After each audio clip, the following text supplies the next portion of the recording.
Hey, hey, hey, hey, hey, hey. Hello. Yes, I'm smoking. Just a little cigar. It's in celebration of my return, my triumphant return to YouTube after 3 odd years. I know I've uploaded a few wildly out of context videos compared to what I used to talk about on this channel, but this feels like a proper return because here I am back in this shed of mine. Pretty much 3 years, almost exactly, to when I first started making videos about being an INFJ and all that is connected to this marvelously, wonderfully interesting personality type.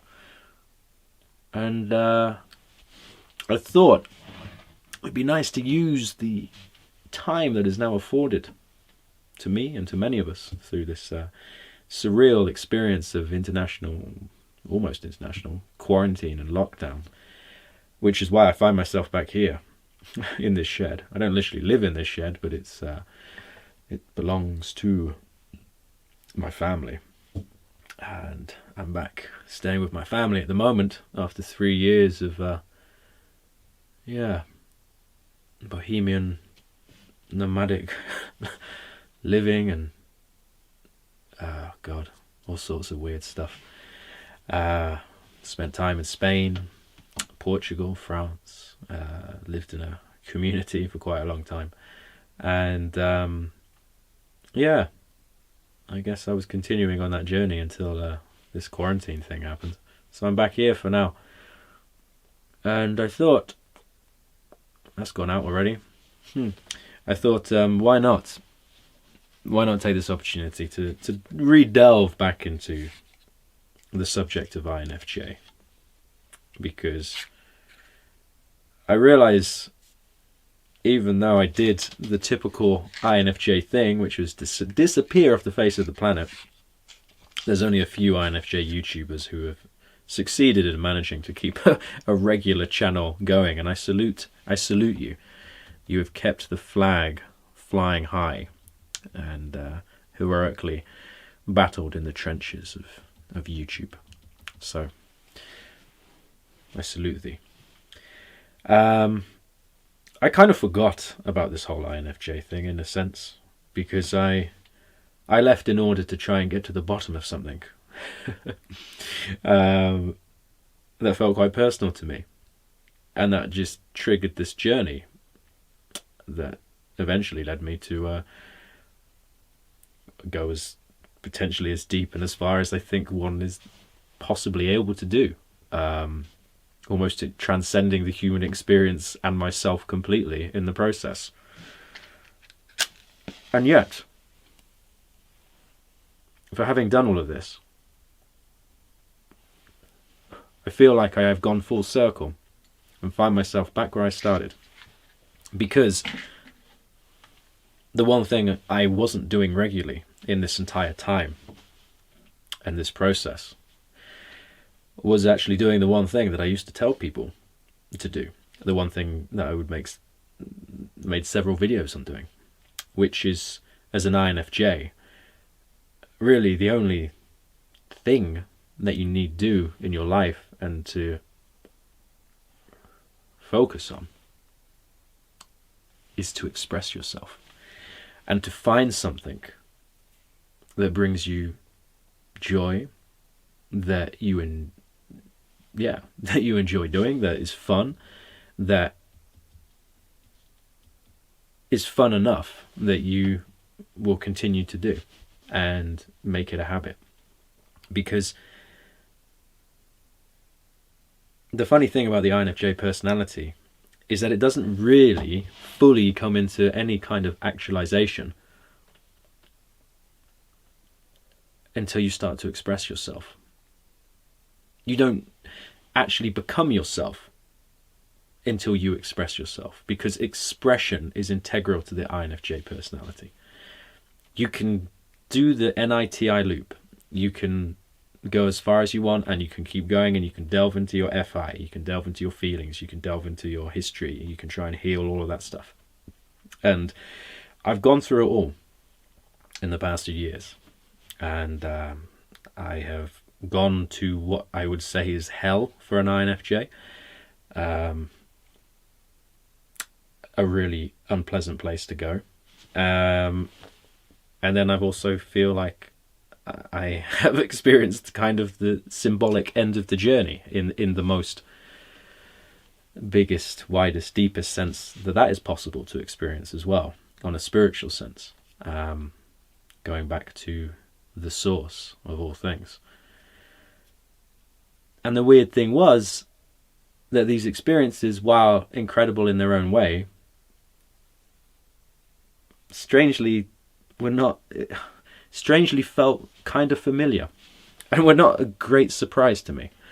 That sounds quite a It's not self-important. It's just a thing. It is what it is. I don't know why I'm here. I can't remember what I've done before I came here. But it was yeah. But one thing I did experience was that this human life,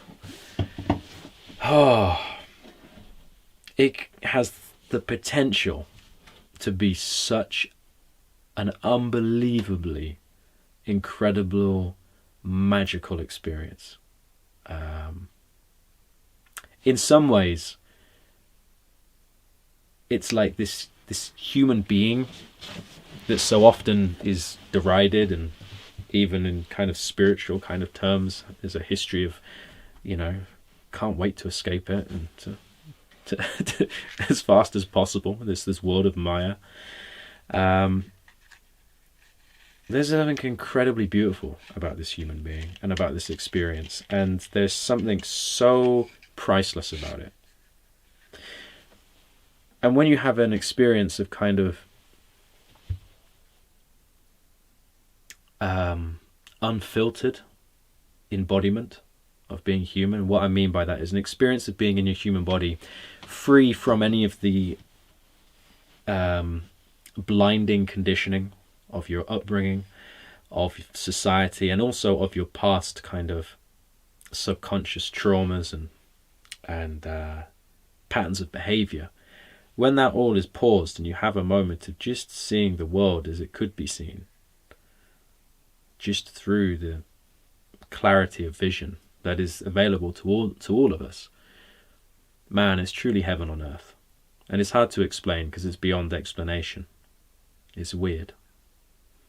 It's like going from a standard definition television set to seeing things in like ultra HD resolution, and realizing that it's all a living, breathing organism, everything, and you're connected to it. And it's like, wow, it's amazing. So yeah, that's cool. And yet the funny thing is, I didn't necessarily have to go and do any of that far out stuff that I've been doing, because I was actually already pretty far in. What I mean by that is, Alan Watts did a talk where he talks about this idea that actually the most far out people in life are the ones who take it the most seriously. They're the ones who busy themselves day to day with the kind of the seriousness of the 9 to 5 and of being successful, of being someone, of making the money, of whatever it might be, and getting awfully attached to all of that, and yet they're far out because they have kind of gone as far away as you possibly can go from kind of remembering what you truly are. So the more far in you are, it's actually appears from their perspective that you're more far out, if that makes sense. And INFJs are born naturally very far in. They're born with a very, man, this is not working. They're born with a very, very vivid and close remembrance to what reality can be experienced to be. even beyond this kind of human form. Why? I don't know. I don't know. Does it make INFJs somehow superior or better or more evolved or less karmically intact? I don't know. I honestly don't know. Who knows? Ultimately, you can't necessarily say that to be true because, well, it's not. It's just a different perspective. But the potential to bring that perspective into this life is always there within every INFJ until they stop believing in themselves, until they stop trusting in themselves. As soon as they stop listening to their intuition, and when they start to take all of this far too seriously and try to figure it out in order to find a sense of external permission through some experience, through some magical bit of information that is going to give them a guaranteed reason for just being who they could have always been if they'd simply just decided to trust in the magic and the guidance that has always been inside of themselves, to trust their intuition, to trust their feelings. Just like Obi-Wan would tell Luke Skywalker to trust in the Force, you know?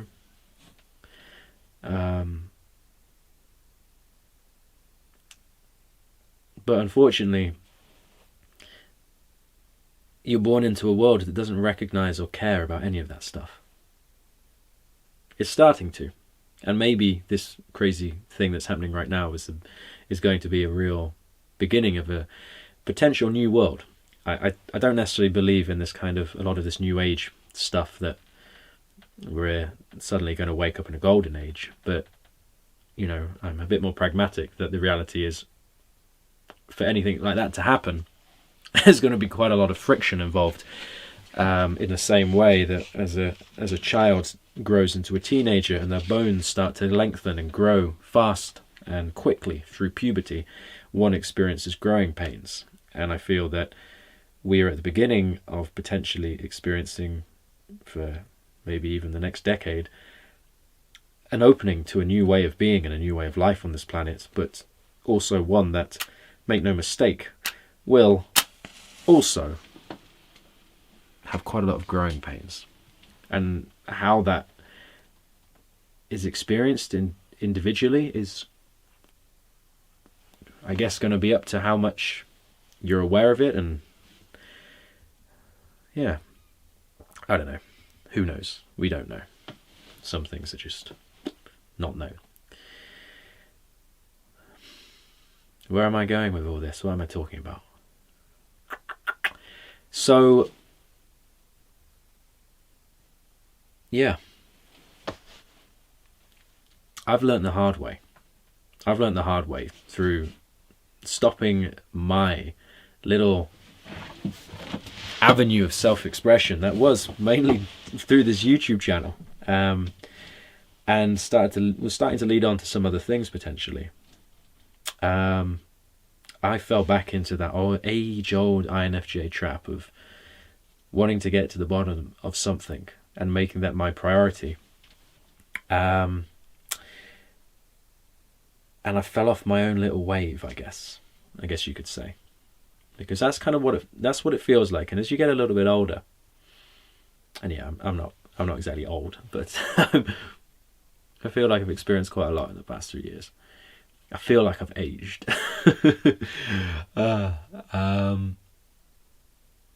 Yeah, you realise that in life, in the same way that a surfer waits for the perfect wave to come, you can spend an awful lot of time waiting, and then suddenly a wave will come, and you've got to be ready and quick-witted enough to realise that this is the wave you've been waiting for. And when it comes, all right, this is clearly, it doesn't want to happen.